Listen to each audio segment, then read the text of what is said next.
Welcome back. This is Mahendra Hote, and this is tutorial number 7 in the series of tutorials for version 1.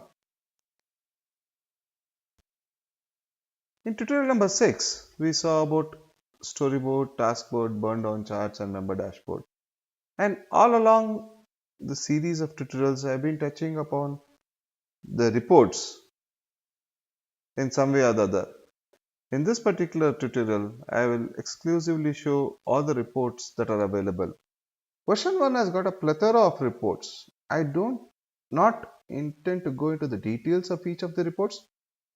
I would just rather give an overview.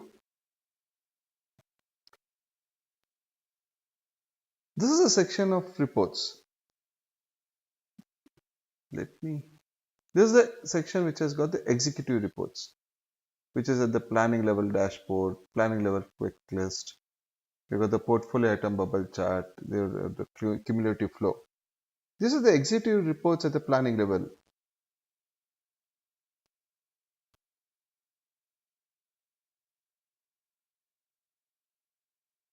Next, you have the planning level or the program increment reports, PI reports.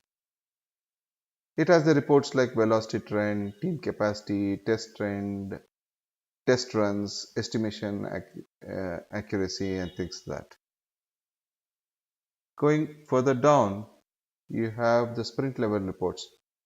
We have reports like sprint dashboard, sprint burn down chart, detail estimate trend, etc. We'll see a bit more on the sprint reports in tutorial number 9 after we activate the sprint.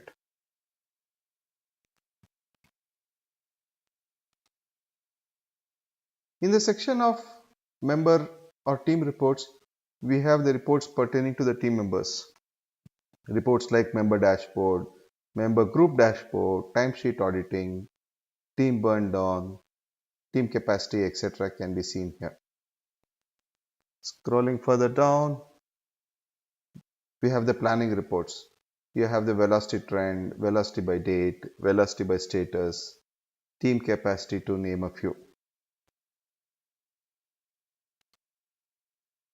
Finally, we have the testing or the quality reports.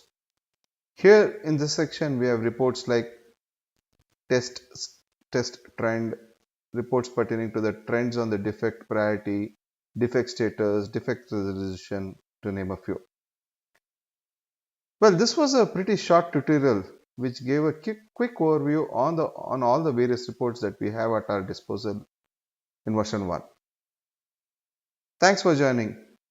Meet you in the next tutorial, which is tutorial number 8, in which I'll be talking about how to do the customization to have a custom backlog item, custom tags, and we'll talk about tracking impediments as well. Thank you.